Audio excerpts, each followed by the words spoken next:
kadang kan kesabaran kita tuh fluktuatif.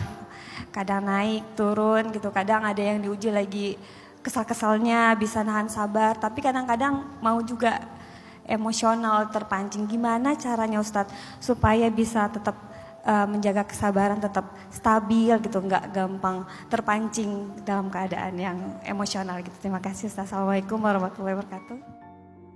Nabi itu pernah mendefinisikan makna sabar. Kata Nabi, as-sabru 'inda sidmatil ula. Sabar itu di awal kejadian. Jadi kalau kita pengen belajar sabar, cobalah perhatikan reaksi kita di awal kejadian. Karena disitulah seringkali orang gagal. Seringkali kita baru mau sabar setelah lewat ya. Awal kejadian marah-marah, tantrum, ngamuk-ngamuk gitu kan. Nanti pas sudah lewat beberapa saat, ya udahlah sabar aja. Itu namanya bukan sabar, sadar. Beda antara sabar sama sadar. Sabar di awal, sadar belakangan. Berarti selama ini kita lebih sering sabar apa sadar? Sadar. Karena kita baru mulai kayak tenang itu di akhir atau setelah beberapa lama. Seharian marah-marah, malamnya ya udahlah sabarin aja. Itu bukan sabarin aja, sadarin aja.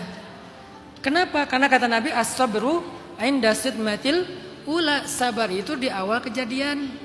Begitu kita mendapatkan sebuah perlakuan yang buruk, reaksi pertama kita itulah yang menentukan kita sabar apa enggak. Begitu kita dapat musibah, respon pertama kita itulah yang menentukan sabar apa enggak.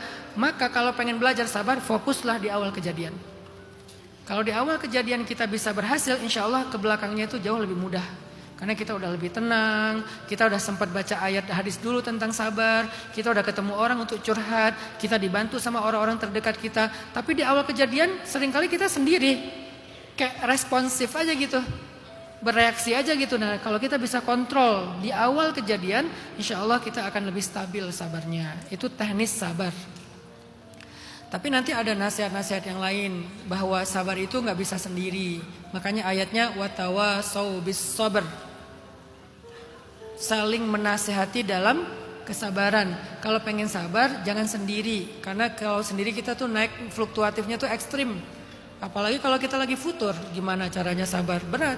Maka butuh orang yang bisa menguatkan kesabaran kita. Makanya ayatnya ya ayyuhalladzina amanusbiru wassabiru. Wahai orang yang beriman, bersabarlah dan kuatkanlah kesabaran. Jadi memang harus ada yang menguatkan kesabaran kita. Itulah pentingnya bi'ah solihah, suhbah solihah. Bahasa sekarang circle positif. Itu pentingnya circle positif, bi'ah dan suhbah solihah. Dia yang akan mentawasau bis sabarnya kita. Ketika kita mau pecah nih, sabar gitu.